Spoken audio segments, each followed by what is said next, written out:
How much is the Toronto real estate market going to go up this year? Are we for sure going to see prices keep going up, or are we going to see prices drop at some point in 2022? What about when interest rates start rising? Stick around because we're going to break all of this down and more. What's up everyone, it's Vazquez here and we're back with another video where we're going to talk about what the Toronto Real Estate Board is predicting is going to happen in the market for 2022. If you find this information valuable or informative at all, please do me a huge favor and hit the like button, hit the subscribe button, and make sure that little bell is clicked as well. Would seriously appreciate it. It does help me grow the channel. And if you've already been doing that, if you've already subscribed and liked the videos, thank you. I do appreciate you a lot. So every year, the Toronto Real Estate Board, basically, they do this every year. They release a report where they look at what's happening in the market, they look at some outside factors, and they predict what they think is gonna happen for the coming year. Then they put this report together and shoot it out to the public. So what we're gonna do is just take a look at some of their predictions. I'm gonna share with you what the predictions are, and then we're gonna just break down a little bit what's going on, what the reasoning is behind all this stuff, and things like that. So you can just get a broad idea of what these predictions really mean and what we can kind of expect in 2022. Now, before we get into it, keep in mind this is just a prediction. I'm not saying that any of this is gonna happen for sure. Neither you, nor I, nor the people at the Toronto Real Estate Board can predict the future with 100% certainty, so just keep that in mind, obviously, that this is just a prediction. So let's get into it. The quick and dirty is basically this. The total transactions in the GTA will reach around 110,000 for the whole year, which is representing a dip from last year, but still a strong result in comparison to some of the previous years. So last year we hit an all-time high. This year is expected to be a little bit less for the number of sales compared to last year, but it's still gonna be a high number compared to other years in the past. And the average selling price for all home types combined is expected to reach over 1.225 million. Which is an approximate 12% increase compared to last year. So basically what we're looking at here is just another really strong year in the Toronto real estate market. You know, no sign of a crash happening. Prices are expected to go up about 12%, which isn't as high as what we saw in 2021, but still really high in its own right. Like, that's a lot. Here are a number of factors that are influencing this prediction. So we're gonna break down each of them real quick. The first factor is the labor market recovery, which does have a positive impact on demand. So before someone's gonna go out and buy a home, they need to feel comfortable with their job. They need to feel like they have that job security and that they're making enough money for them to actually feel good about going out and purchasing a home. Many home buyers in the GTA are employed with jobs that have average to above average income earnings. So when the pandemic started, a lot of those jobs rebounded really quickly and then continued to grow throughout the pandemic, and that is expected to continue into 2022. So with more expected growth and more expected job creation in these specific industries, we can expect there to be more and more people who would like to buy a home, you know, can actually do so. These are the people that are making a lot of money in their job. Basically, if we have more and more people making more money, they're gonna be willing and able to actually purchase a home in 2022. So this is one of the factors for why they think that demand is gonna be high this year. The next point is recovery and immigration, which again will have a positive impact on demand. Of course, when the pandemic started, it stopped a lot of people from being able to move to the GTA. So a lot of people had to put off their plans for that move that they were gonna make. And of course, population growth in the GTA, a huge driver of that is immigration from other countries. So when that got cut off, there wasn't really much population growth in the GTA ever since the pandemic started. In the coming years, that is expected to shift, and we are expected to see record levels of immigration coming to the GTA. So all those people coming here are gonna need a place to live, whether they buy or rent, and that's gonna put a strain on the market and definitely increase demand. Now, the next factor that they took a look at was higher borrowing costs, which has a negative impact on demand. Due to inflation, the Bank of Canada is going to be raising rates this year, and the general consensus is that they're gonna raise rates 3 times for a total of 0.25% each time, for a total of 0.75% in total by the end of 2022. Typically, when rates go up, fewer people are going to want to buy, and also the price of homes typically go down.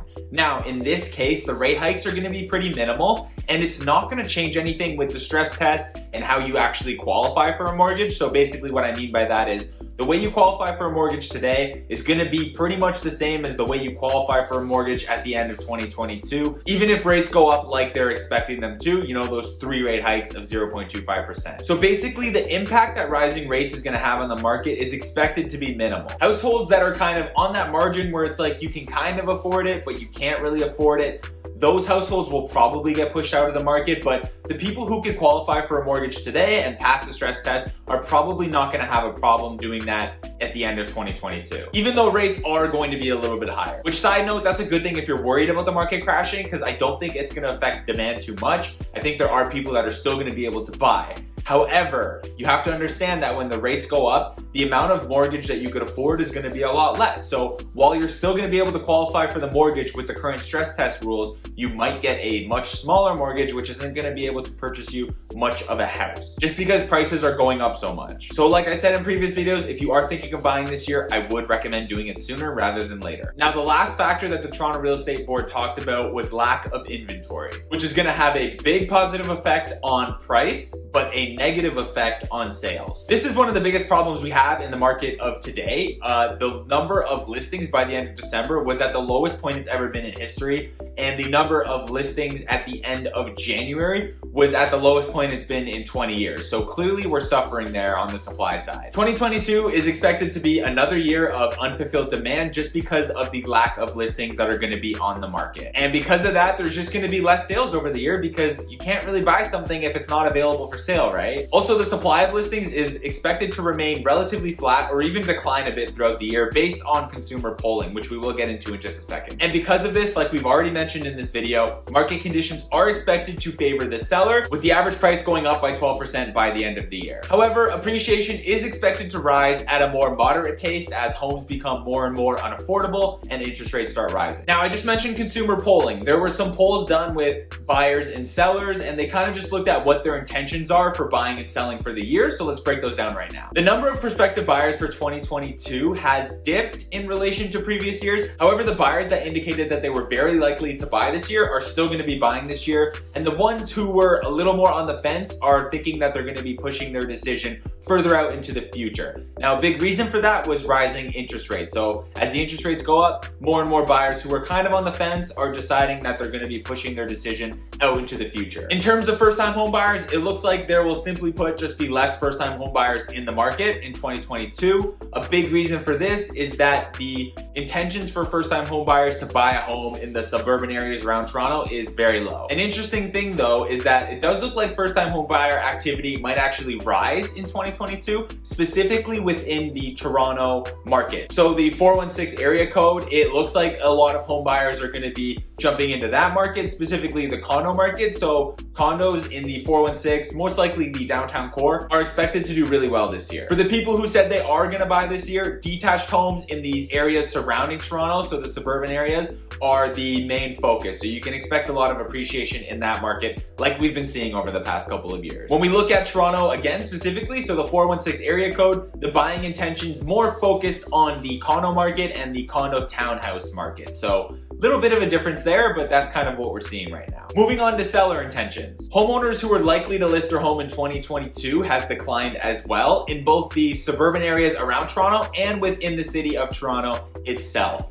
Now, an interesting thing though is that people in the 905 area code actually have lower intentions of selling their home compared to the people that live in Toronto. Given that sales have been higher than normal over the last couple of years, it does make sense that selling intentions are down. A really big reason why people are not interested in selling their home this year is because they're afraid that they're not going to be able to find a suitable replacement or a home that kind of meets all their needs, which is very understandable. And I have been hearing that a lot from some of my clients and some of the people that I know. They don't want to sell because they're just like, where am I going to go? Which I do understand because the inventory is really limited right now. Another reason why people don't want to sell right now is just home affordability. They just don't want to go through making a move and buying a home when home prices are just really high right now. Also, people are putting off their plans to sell due to pandemic related reasons, public health, their financial situation, things like that, which does make sense. If you are selling your house, there is probably going to be a lot of traffic. And if you're not really comfortable with that, then, I do understand. So overall, the buying and selling intentions are both expected to be down this year. However, 2022 is expected to still be a pretty busy year with some pretty big jumps in price growth. So we'll just have to wait and see what happens, but those are the predictions from the Toronto Real Estate Board. So what did you think about these predictions? Do you agree? Do you disagree? Do you think something else is gonna happen? Drop a comment and let me know. Anyways, that's it for now. I do hope you found this information valuable and informative. If you have any questions at all, if you wanna talk more about this, if you wanna bounce what you think is gonna happen off me, anything like that at all, or you are thinking of buying or selling a house this year, please feel free to reach out to me. My contact info is below, and you can hit me up whatever way works for you.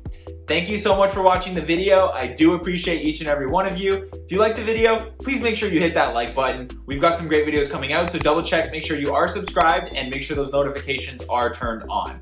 Until next time, enjoy yourself and have a great week.